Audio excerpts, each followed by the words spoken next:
In 1993, Israel instituted a closure policy on Jerusalem, prohibiting, to this day, over 3 million Palestinians from entering Jerusalem. This also happened to be the year that Israel signed the Oslo peace agreement with the Palestinians. The impact of the closure of Jerusalem has been devastating, particularly given the only specialized hospitals in Palestine are located in East Jerusalem.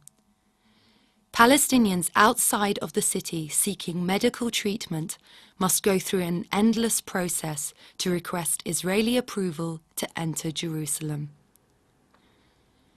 After a long battle with the Israeli authorities, the Augusta Victoria Hospital managed to secure a bus permit to bring a group of children in need of kidney dialysis into Jerusalem. In some cases, permits were only given to the children, but not the parents. Children as young as 6 years old must make the journey 3 times a week from all over the West Bank, alone, without a mother to hold their hand.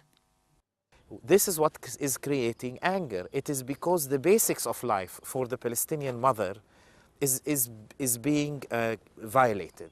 If a mother cannot wake up and with dignity, and I insist with dignity, escort her child to a dialysis session, the whole family will be an angry family. And once there is anger, you don't know how to control any political outcome. Jerusalem is also home to the Al-Aqsa Mosque and the Holy Sepulchre. Millions of Palestinians have been deprived of the right to worship and visit their holy places.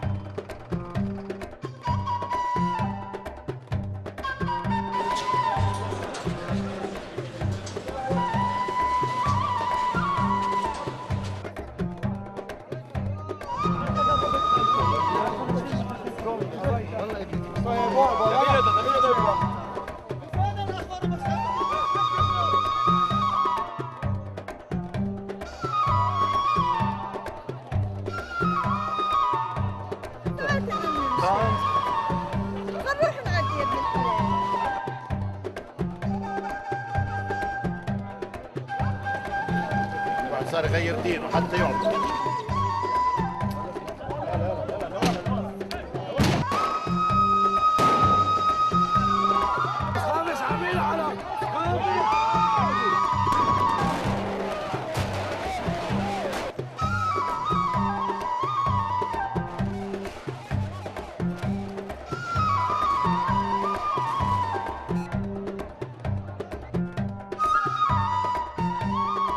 After many hours of waiting at the checkpoint, hoping to make it to Jerusalem in time for Friday prayers, some were denied access because they didn't meet the imposed age requirements.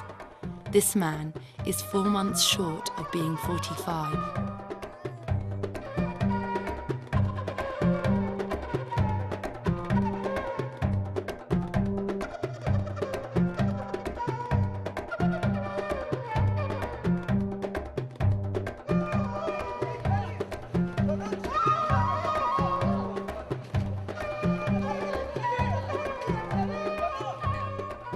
Some just gave up and decided to go back home. I came from America just to go pray. Some got ready to have their Friday prayers at the checkpoint. And the lucky ones made it onto the bus and were on their way to Jerusalem.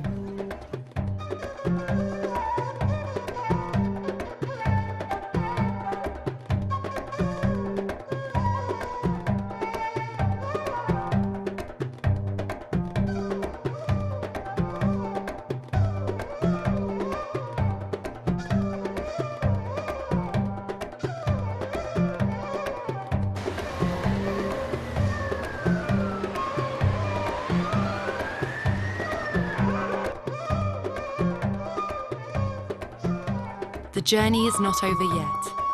Now they have to go through another round of checkpoints in and around the old city. Some were pulled aside and were arrested for not having a permit to enter Jerusalem. Time is running out, and if you haven't reached Jerusalem by now, it's too late for this Friday.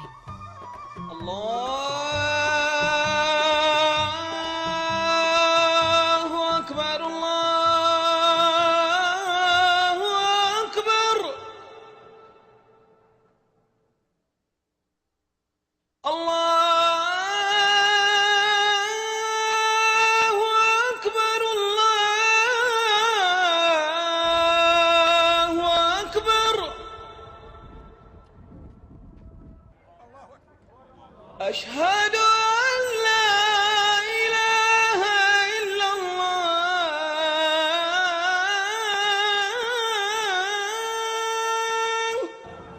الله أكبر أشهد أن لا إله إلا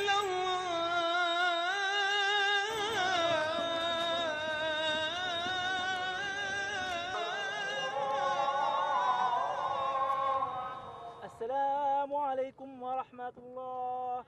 السلام عليكم.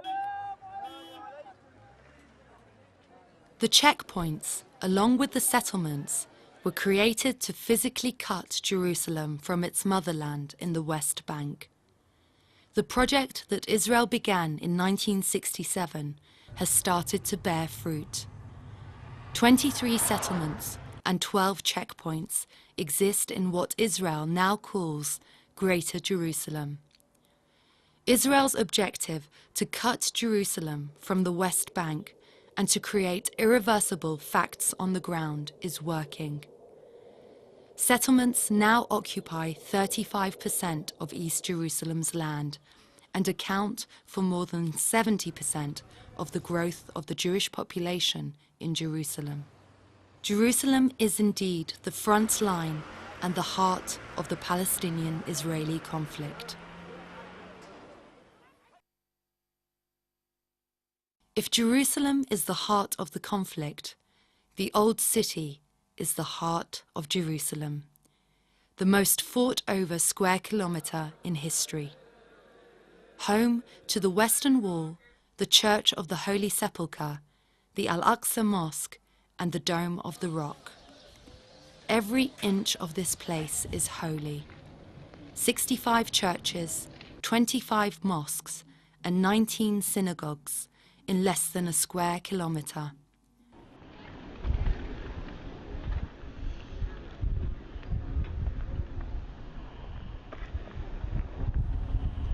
If Jerusalem is the heart of the conflict, and the Old City the heart of Jerusalem, then this place is the heart of the matter.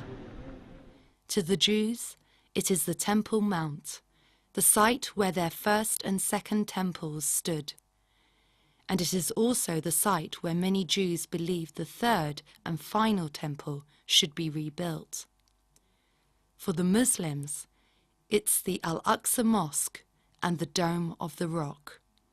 For the last 1,500 years, Muslims have called it Haram al-Sharif, where Muhammad ascended to heaven to meet God. The battle for control over the Old City is different to the rest of Jerusalem. There is no room within the Old City walls to build a huge settlement to play with its demography. So the battle here is over the existing homes of Palestinian Christians and Muslims.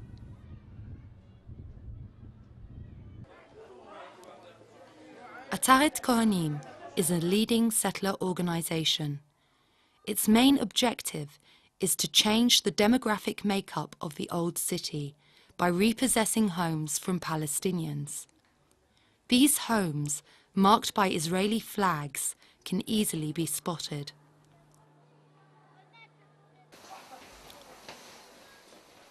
The settlers are infiltrating the Muslim and Christian quarters, although not a single Muslim or Christian family is allowed to live in the Jewish quarter. The Palestinians are aware of Ataret Kohanim's intentions, but the settlers have very powerful allies on their side, including the Israeli government, along with substantial funds from right-wing Christian groups in the US. In 1987, the settlers recruited a powerful neighbor, Ariel Sharon, who repossessed a house in the Muslim quarter. Sharon has never spent a night in this house.